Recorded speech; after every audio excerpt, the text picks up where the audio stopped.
Kush Sovereignty, Black Righteousness. By L. James Bolin. Chapter 4, History Lesson. Big Ma heard Kush and walked toward the door unnoticed, and listened in as Kush finished. She started to cry, "Kush, that was so beautiful." Kush smiled, "Thanks Big Ma." Samuel sat there with a tear falling from his eye and a deep lump in his throat. "What's the title?" "You should have led off with the title first." Kush said, "Dan Daddy, you told me to write and write from the heart, I didn't know about no title. I guess, God is like your grandfather." After wiping the tear from his eye, Samuel said, "Well, you wrote it. You'll come up with a title later." "I loved it." "And you got the gift, son, you can only get better with time." Kush was excited and started blushing. "Thanks, Dan Daddy." The room was quiet for a few seconds, then Kush said, "Dan Daddy, I saw Gemini this morning. He seems to know what I'm saying." Samuel nods his head, "He does." The approval from his grandfather, or maybe it was the coffee kicking in, but Kush became filled with so many questions. "Why you call him Gemini?" Samuel raised his eyebrows. "Well, son, he was born on my birthday, May 25th, which falls within the zodiac sign of Gemini. Now I'm not too keen on astrology.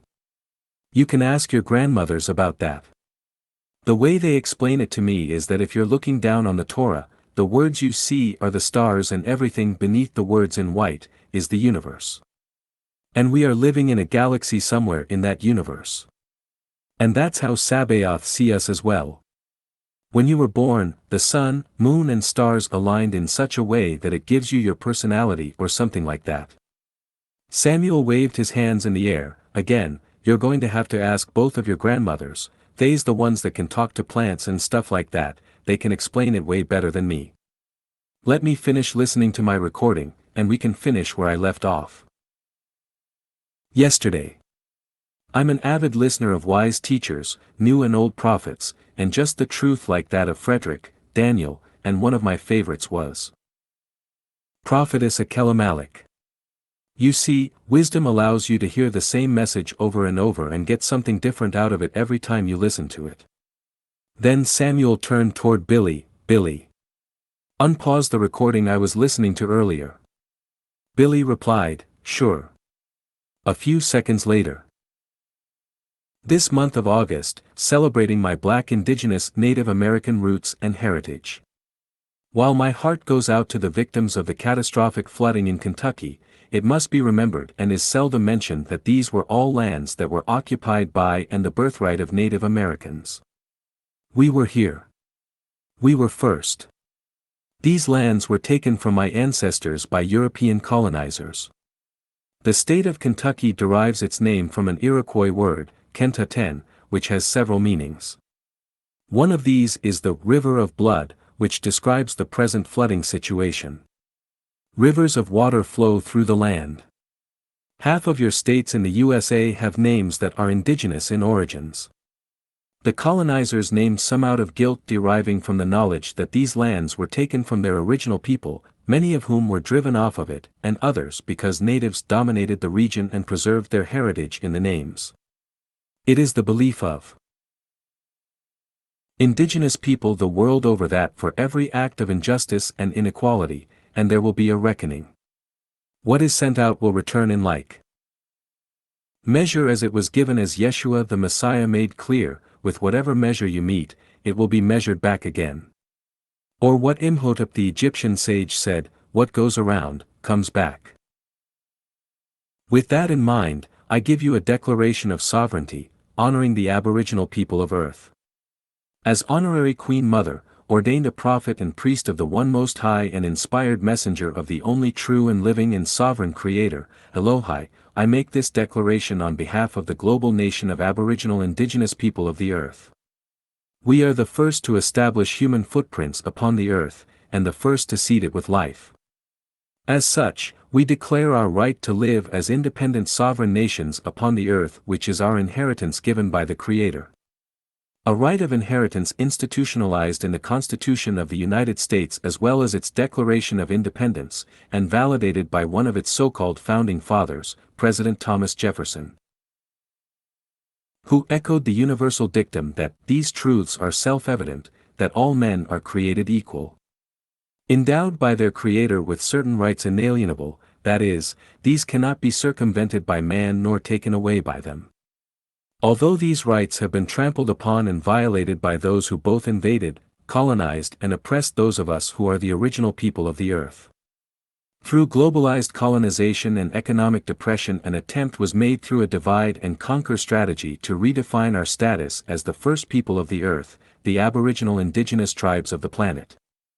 A universal tribe created in the image of Elohim, the sovereign creator whose ancient laws granted us dominion over the planet, as recorded in the Book of Beginnings. The divide and conquer strategy was predicated and successfully implemented through attacks defining who we were by where we were. I ask, does a bird cease to be a bird because you take it out of the jungle and put it in a cage? No, the bird is not defined by its cage but by its phenotype. Archaeology and geography defines where we are. But genetics and genealogy defines who we are. And our spirituality defines what we are.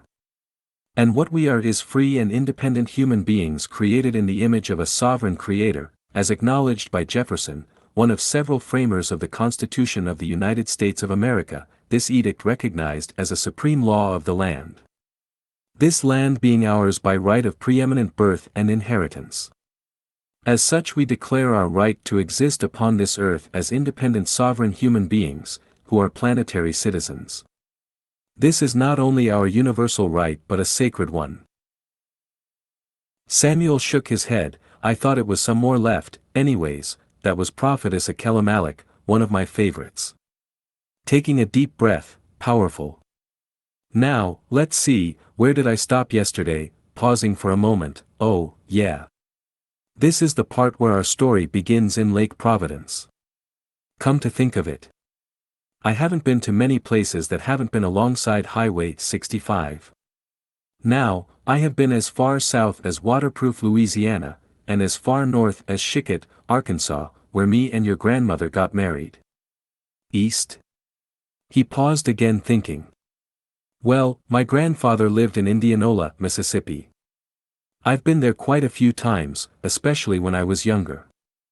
So that's about it. As far as the west, I haven't gone any farther than Delhi, Louisiana. Oh, Louisiana. Did you know we're the only place that uses parishes instead of counties? Even to this day, you must understand the history. But for now, we're going to just focus on this town called Lake Providence to understand a man named Wanyanyekavu, a young warrior. You see, the alien technology affected many of the cities along the east and west coast, but Louisiana and Mississippi were some of the few places hardly touched by this new world of technology created by these Abenians. In Louisiana, places like New Orleans, Shreveport and Baton Rouge turned into metros or ville de Bulle, which means in our native tongue bubble cities. In Mississippi, we only have Jackson and Gulfport. I'll use the word Wakatilians from now on because some of these people are not of our tribe, but are still considered Wakatilians. Cush shook his head, okay. Samuel continued, the Wakatilians mostly lived in these types of rural areas. I guess it started when the Europeans settled Lake Providence and surrounding areas in the late 1830s. Once the federal government started enforcing the indigenous people, they called natives further west of the Mississippi River and took their land. They drained the cypress swamps along the Mississippi River and used slaves to clear the land for cultivation. By the mid-1800s, Louisiana was so ruthless and heartless back then that they jailed our people for no reason at all. Even our women were housed in the same cells as male prisoners, and some became pregnant willingly and many unwillingly.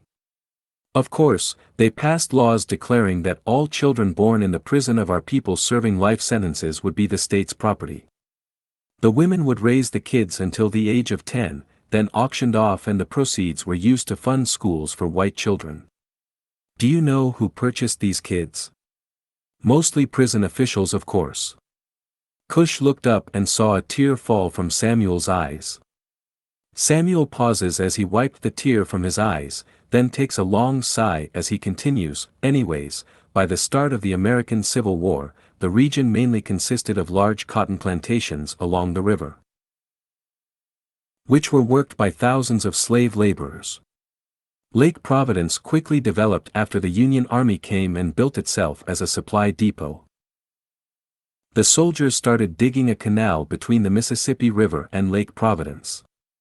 This was the same time slaves crowded into the camp at Lake Providence, thinking they were about to get their freedom.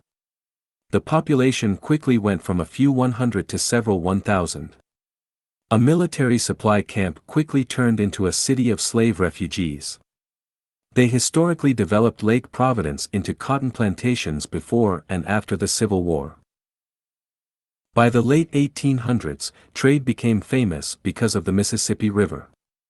Longboatmen eventually were replaced by the steamboats transported animal pelts, indigo and of course, cotton, on the Mississippi River, making Lake Providence a significant trading town.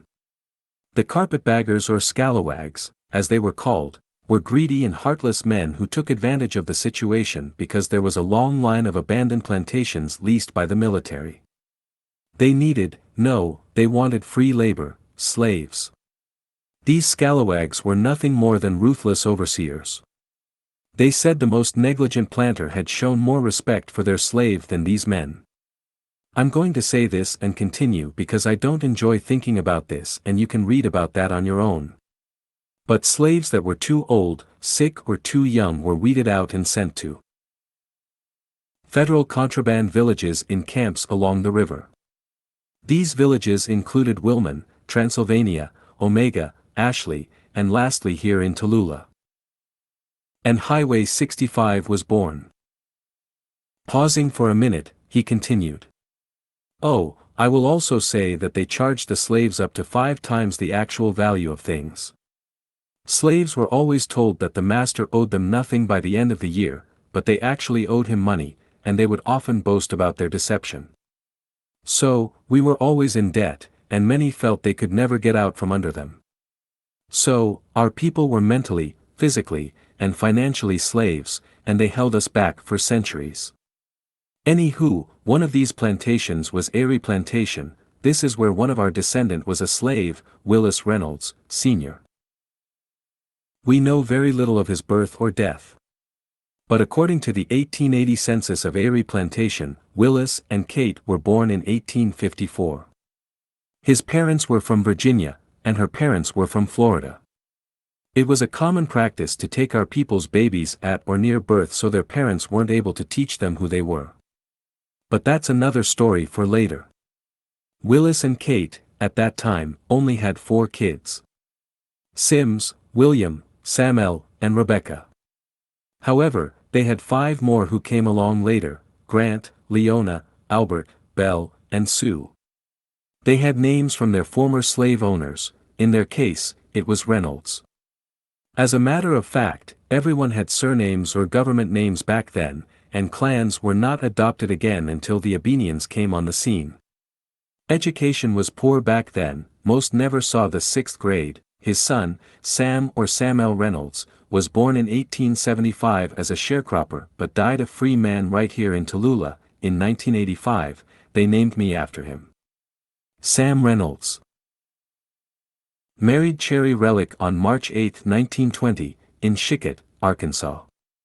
She was born in 1902 and died in 1998, even her last name was spelled more than one way, like Reddick and Relics, and they had 5 boys: Sam Jr., Willis, Clifton, James, and John. They had 5 girls: Elizabeth, Essie Lee, John's twin sister, Cora Lee, Lee Gussie, and the baby girl, our descendant, Mary Reynolds. Cherry's mother was Mariah Johnson, and her parents were Tom and Violet Johnson, both born in Lake Providence. Tom and Violet had 2 other children named Susan and Henry. Little is known of Cherry's father other than he died in Mississippi. There are speculations that his name might have been Ben, Benny, or Mac and he lived in Bolivar County, Mississippi. But her mother, Mariah, remarried Silas Diggs, Sr., and they had Willie, Isaiah, Hezekiah, Elizabeth, Lizzie, Silas Jr., and Wesley. These are your ancestors from your mother's side of the family. On your father's side, it's a little confusing, but there is more information because they were mostly Anacotis, but this is what I know. Samuel took a deep breath. Okay, John Bolin was born in 1787 and married Miranda Chaddock. Their children were Arthur, James, Ezekiel, Cecilia, Rebecca, Sarah, Susanna, and William. James Bolin, our descendant, married Frances Pitts and their children were Thos, but Thos was named Thos Van and his nickname was T.V., so it was Thos Van, Mary Ann, Sarah, William Harrison, John, Francis, and Laura. Samuel paused for a moment. I'm not even halfway through, but you can read it yourself. Passing him a book. Cush smiled. Nah, Dan Daddy, I like it when you read it to me. Samuel gave him a look. Well, okay. Most of the people I mentioned lived in Natchez, Roxy, and Amite, Mississippi, except when William came to Tallulah with his son. It might have been racially motivated because of Thos's son William, who was named after his brother. William Harrison, who died. Scratching his head, I told you it was confusing. You know what, it might have been William's son Albert, who married a Wakatillians and created a rift in the family. Hell, I don't know, it might have been the both of them because William and Albert, both, lived right here in Tallulah. I'm just guessing about that part, but I know no one came to visit him but his brother James, who himself moved to Jackson, Mississippi, afterward. Anyways, Thos Van's son, William married Lizzie. She died right up the street in Thomastown in 1949, but their children were Leona, John, James, Sam, our descendant, Albert, and Leon Bolin. That's as far as I'm going, but I will say when Thos Bolin was born in 1832 and his son William was born in Natchez, Mississippi, around 1868 and eventually moved to Roxy, Mississippi, around the time of the Devil's Punch Bowl. Cush looked at Samuel. Devil's Punch Bowl. What's a Devil's Punch Bowl? Well, the Irish were often used as overseers, especially in the South, and many said after the horrific event was coined the Devil's Punch Bowl. Cush said, Ireland? Samuel said, yes, but that's another history lesson. Let's just say he's a descendant of Chi on her father's side of the family for now. Anyway, let's see, okay. Albert Bolin. Oh shit. I'm trying to follow this thing, hold all those questions for now. Samuel paused as he tried to remember where he left off. Now, I got it. Most of them Bolins were brought here during the Great Irish Invasion of 1840. I'm just going to start with William. You can ask Kakahoya about TV, and I'll call William, Will, from now on. Cush shook his head. Okay, I'll ask Mamaline and Big Ma about talking to plants and about this too, when I get a chance, as Samuel continued. Great. Now, Will was a just man and was reminded of the mistreatment of his people and the many problems in Ireland and, when they became overseers, some of them couldn't stomach the mistreatment of Wakatillians.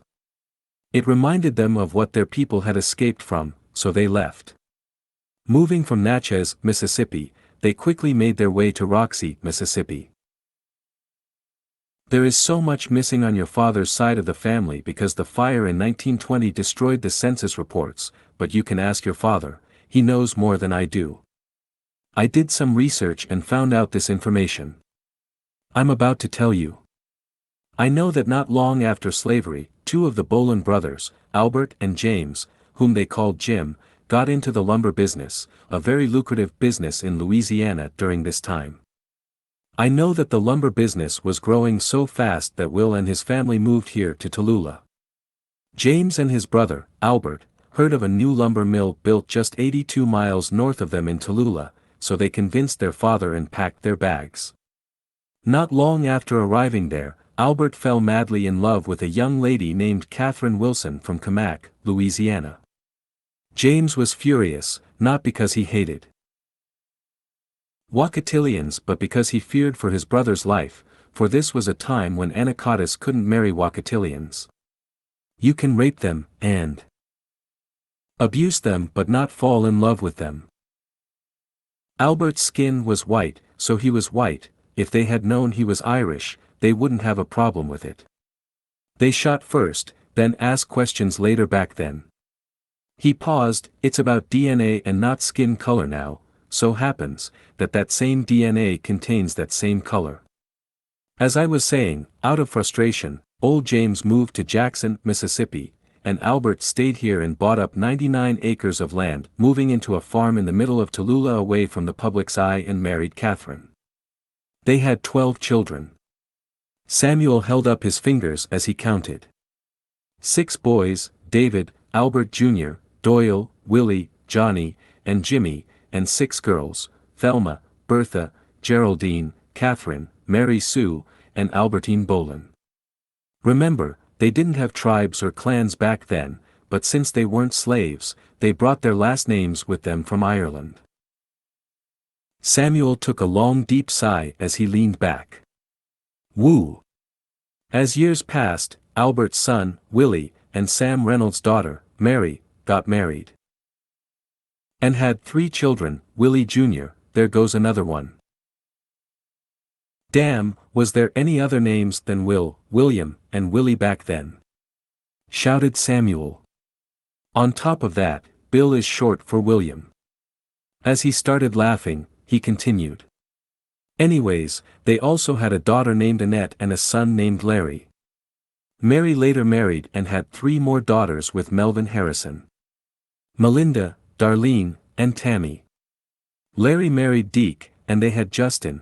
Justin had a Johnny during the race war of 2025. Cush interrupted, ooh, I know this part. A Johnny had Alenia, Alenia had Namito, Namito had Kisama, Kisama had Bandile, Bandile had Bokamoso. Samuel smiled as Cush continued. Chayton had Magi, Magi had Ataian, Ataian had Elun. Samuel stopped him. No, not Elun, but Elon, and Elon had Atu, Atu had Ahanu, Ahanu had Mfo, Mfo had Labanzi. Together Samuel and Cush finished the family tree, but Cush stopped at Ease, but Samuel helped him. Ease had Tablita and Tablita had Liberté, whose name was changed by Sabaoth to Wanyanyekavu. It impressed Samuel how Cush could recite the family tree at his age, very good, just to be 10 years old. Samuel told Cush. But those times have been long gone, and it has been over 1,000 years, and Lake Providence hasn't changed that much. Many of the old abandoned plantations are used as libraries and museums now. Plenty of wild animals roam the land, and we still ride on horseback to get around, and most people here are community farmers. Samuel thought about what he was saying and felt happy. Yeah, even the creeks, ponds, and lakes haven't been affected much by the Abenians and this new age of technology. We work together to keep the air and the water clean. He took an even longer pause and sat there just thinking, and then said, sorry, Cush, my mind is all over the place. But start with our ancestor, Tablita, whom we take our tribal name from. Him and his wife Aba along with his children, 5 boys, and 6 girls, lived just a quarter of a mile east of that small river we call the Bar, in Lake Providence. Tablita was a spiritual man, and Aba, his wife, was a seer. They both taught their children the ways of Sabaoth. Liberté was the youngest, 5 foot, 8.5 inches tall, and weighed roughly 175 pounds. He had a deep love for Sabaoth and loved history. He was thin but a very muscular young man, born in 3019. Liberté was also a poet and loved writing about the different things he saw in his life, but mainly about the injustice of his people and his love for Sabaoth. One night when he was 16 years old, he took a long walk alongside Lake Providence because he couldn't sleep. Sitting down at the lake, he looked across it, looking at the fish jumping, and said, fishin', so he took out a small flashlight and began to write. We as humans are all brothers, doesn't matter the color or creed. It's love that we need. Do I have to repeat it? We all are brothers.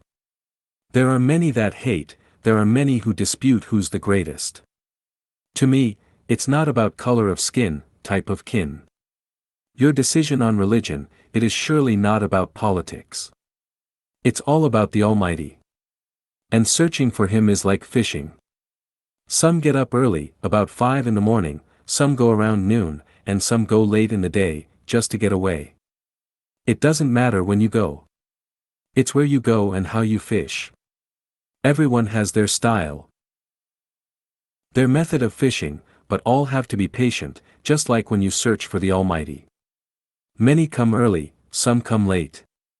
But once you get there, you receive your reward from the Lord. Those that don't fish don't know what they are missing. When you are sad, frustrated, angry, mad, or bored, try fishing for the will, the power, the salvation of the Lord. As Liberté was writing, a messenger appeared before him.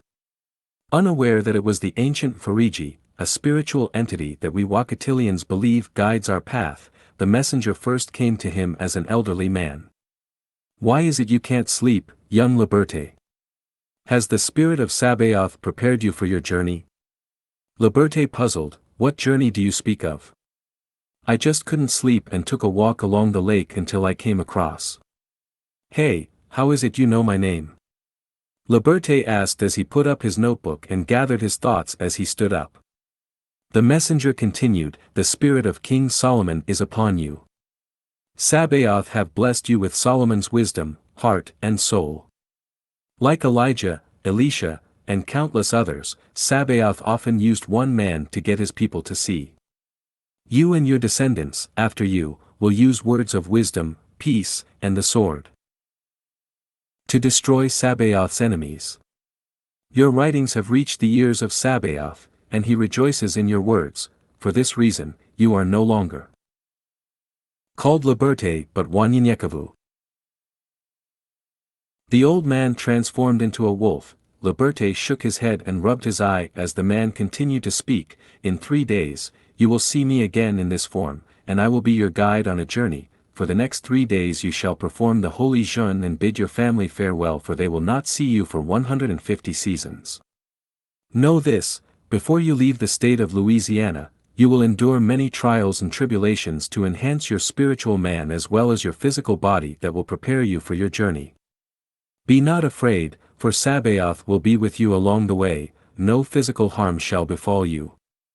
Quickly interrupting, Liberté smiled and said, how can a man live to be 150 seasons? Sir, the ancient Fariji said, you know that with Sabaoth, all things are possible, but it will not be you, but your blood and your spirit that shall return to Sabaoth's people, and his name shall be called Cush.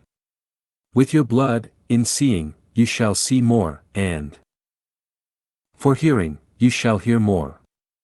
And with your spirit, you shall control the flesh, see with the eyes of Sabaoth, and teach others to do the same. The old man smiled as he transformed again, behold, your wife. As he continued, an image of a beautiful woman appears in a cloud of smoke.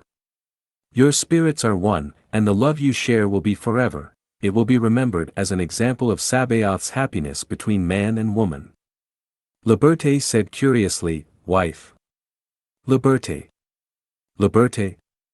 Liberté. He heard a voice cry out, who is that? Liberté said as he turned around. It was his loving mother, Aba. It is past noon, you lay in bed as if you have nothing to do. Go fetch the water so I may water my garden. His father, Tablita, looked at Liberté and shook his head in anger. Liberté stood up in his bed and grabbed his notepad. He scrambled through the pages and saw the poem, Fishin'. He rushed to get dressed and dashed out the door to get water for his mother's garden. He was also confused about what had happened. Was it a dream or vision from Sabaoth?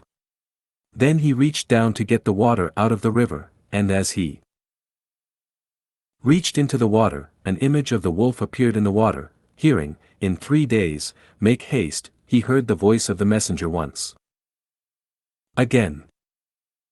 Jeûne was a ritual performed by the Wakatilians.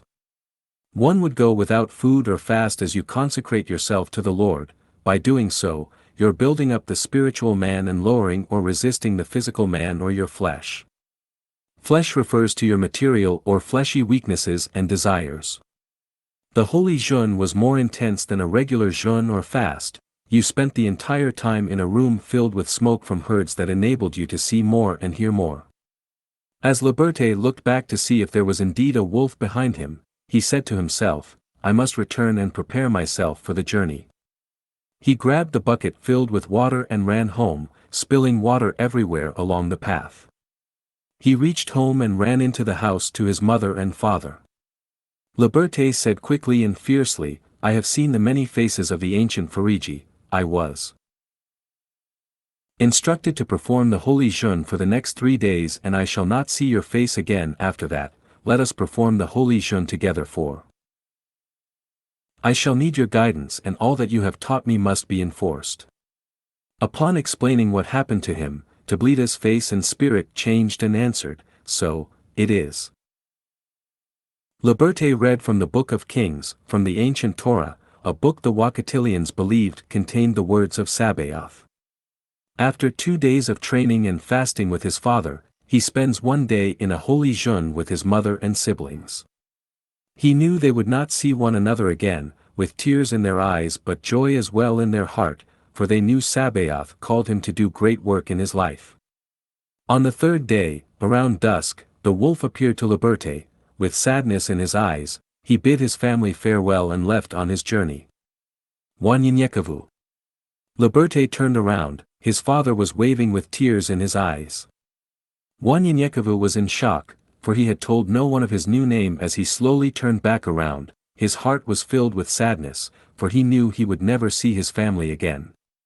Make me proud, my son, said Tabletta. With tears in his eyes, he replied. It will be so,